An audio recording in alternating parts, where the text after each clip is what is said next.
जय माता दी। नमस्कार दोस्तों, कैसे हैं आप सब। आशा करती हूँ आप सब बहुत अच्छे होंगे। और आज मैं आप लोगों के साथ बहुत बड़ी जानकारी शेयर कर रही हूँ, क्योंकि बहुत सारे लोगों को कन्फ्यूज़न रहता है इस बात का कि माता रानी की चौकी हम कैसे सजाएं।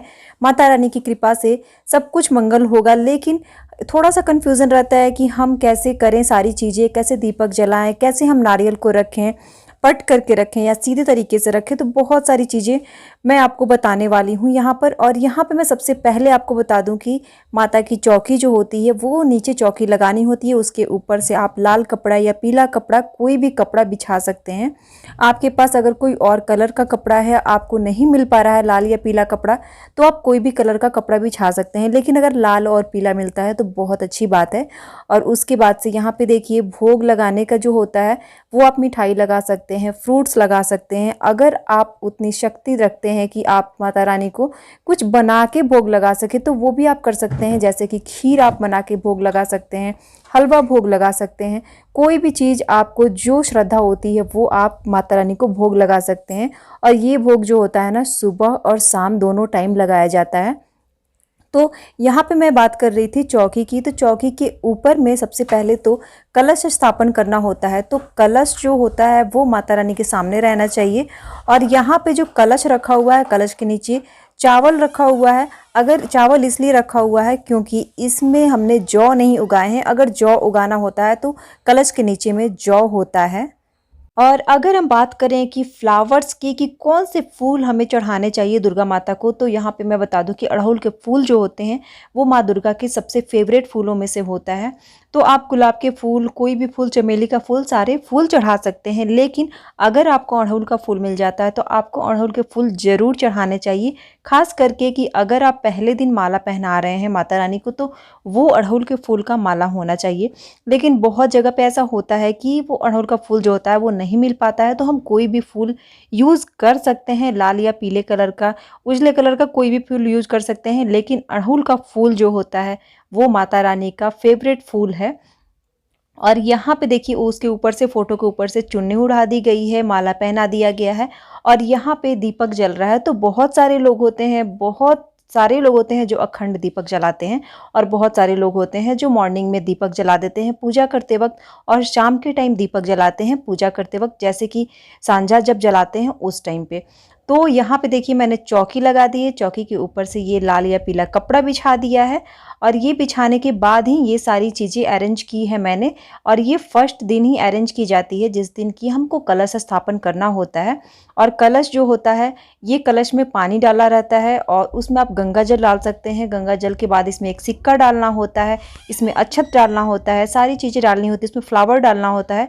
और उसके ऊपर से ये नारियल जो है ना वो खड़े करके रखना है, यानी कि जो नीचे का पोर्शन होता है वो नीचे की तरफ रखना है। और इसमें आम के पत्ते आपको दिख रहे हैं, तो ये आम के पत्ते डालने बहुत ज़रूरी होते हैं। और पता है इसके पीछे का रीज़न क्या है?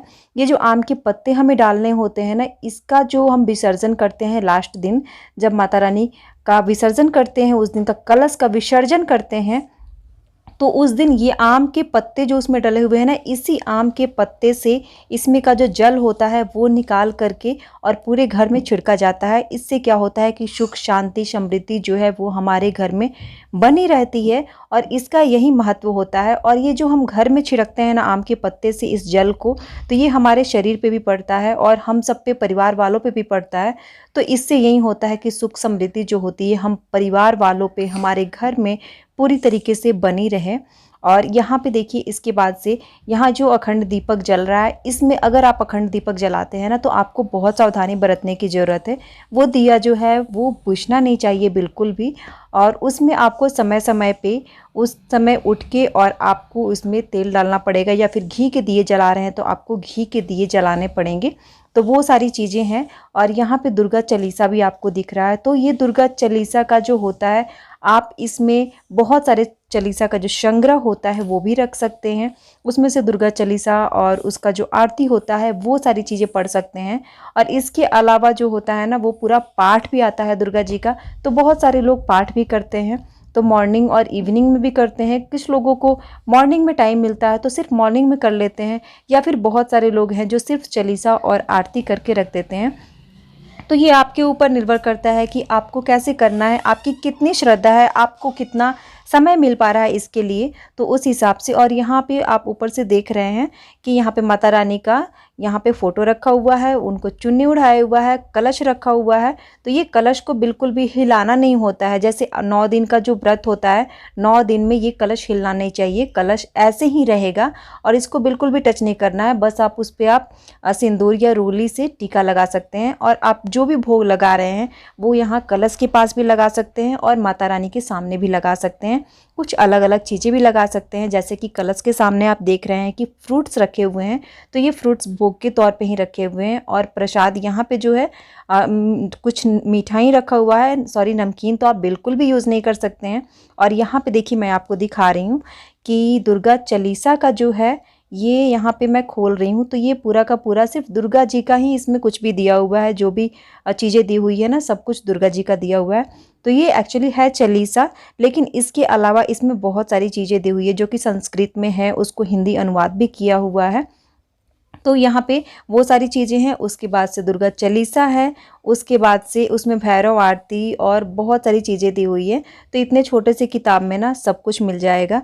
तो ऐसा ही होता है कि अगर आप चालीसा का संग्रह रखते हैं तो आप वहाँ से भी कर सकते हैं। जो पाठ होता है, अध्याय उसमें आता है, 12 अध्याय 13 अध्याय आते हैं उसमें, तो वो भी आप पढ़ सकते हैं। वो बहुत ही अच्छा होता है पढ़ना। अगर 9 दिन में आप वो एक दिन में पूरा किताब फिनिश करना होता है, तो उस तरीके से करके 9 दिन बहुत सारे लोग जो है सुबह में रोज़ पढ़ते हैं या फिर शाम में, या फिर आप आधा आधा करके भी पढ़ सकते हैं। जैसे कि जितने भी अध्याय हैं पूरे बुक में, आधा अध्याय जो होता है वो सुबह में पढ़ सकते हैं और जो भी बच गया आपका वो आप शाम को पढ़ सकते हैं। तो इस तरह से आपको एक दिन में वो पूरी बुक जो है वो कंप्लीट करनी होती है। और यहाँ पे ये चालीसा का रखा हुआ है और इसके अलावा यहाँ दीपक जल रहा है, फ्लावर माता रानी के चरणों में है। यहाँ पे पानी रखना ज़रूरी होता है, क्योंकि अब जब आप भोग लगाते हैं माता रानी को तो वहाँ पे आपको पानी भी रखना होता है। और यहाँ पे स्पून उसमें डाला हुआ है। अगर आप चाहें तो जब आप भोग लगा रहे हैं उसके बाद से आपको 2 बार वहाँ पर पानी निकाल के माता रानी के चरणों में गिरा देनी है और पूरा पानी आपको वहीं पे रखना है। जैसे कि आप भोग लगाते हैं तो सुबह शाम आप दोनों चीज़ें बदलते हैं, तो वैसे ही आपको उस टाइम पे पानी भी बदलना है। और दूसरी चीज़ ये है ना कि बहुत सारे लोगों को ये भी कन्फ्यूज़न रहता है कि जो नारियल होता है वो कभी कभी सड़ा हुआ निकल जाता है या फिर काले काले कलर का निकल जाता है। तो लोग ये समझते हैं कि इससे कुछ दिक्कत तो नहीं है, ये हमारे लिए नुकसानदायक तो नहीं है, या फिर कोई गलत इसका मतलब तो नहीं है। तो ऐसा बिल्कुल भी नहीं है, क्योंकि हम उसके अंदर झांक के तो बिल्कुल नहीं देख सकते हैं कि नारियल कैसा है, लेकिन हमें ऊपर से थोड़ा बहुत अंदाज़ा लग जाता है कि वो हिल रहा है या नहीं, उसमें पानी है या नहीं। इस तरीके से तो हम अंदाज़ा लगा के वो चीज़ें खरीदते हैं। तो इसमें ऐसी कोई घबराने वाली बात नहीं है, कोई भी इसमें गलत बात नहीं है, क्योंकि हम वो चीज़ों को नहीं देख पाते हैं। और वहाँ पे जो नारियल रखा हुआ है उस लोटिया में नीचे में, उस कलश में नीचे में पानी होता है। तो ये जो पानी होता है उसके वजह से ये नारियल जो होता है हमेशा आप जैसा खरीद के लाएंगे वैसा ही रह जाएगा 8 दिनों तक, 9 दिनों तक, क्योंकि वो पानी से टच में रहता है। और ये जो पत्ता है आम का पत्ता, ये पत्ता भी बिल्कुल मतलब ग्रीन रहता है 9 दिनों तक। तो ये माता रानी की कृपा है कि इतनी सारी चीज़ें एक साथ होती हैं और इसमें कुछ भी बिल्कुल भी सब कुछ अच्छे तरीके से बीतता है। तो यहाँ पे मैंने आप लोगों को बहुत सारी चीज़ें बताई हैं, फिर भी अगर कुछ रह गया हो तो आप कमेंट बॉक्स में मुझसे पूछ सकते हैं। कोशिश करूँगी कि आपके सारे के सारे रिप्लाईज़ मैं कर पाऊँ। माता रानी की कृपा से आपके घर में भी सुख समृद्धि रहे, मेरे घर में भी सुख समृद्धि रहे। और लास्ट में अगर हम जब भी पूजा करते हैं तो वहाँ से प्रसाद हम बिल्कुल उठा सकते हैं और बच्चे को खिला सकते हैं, खुद भी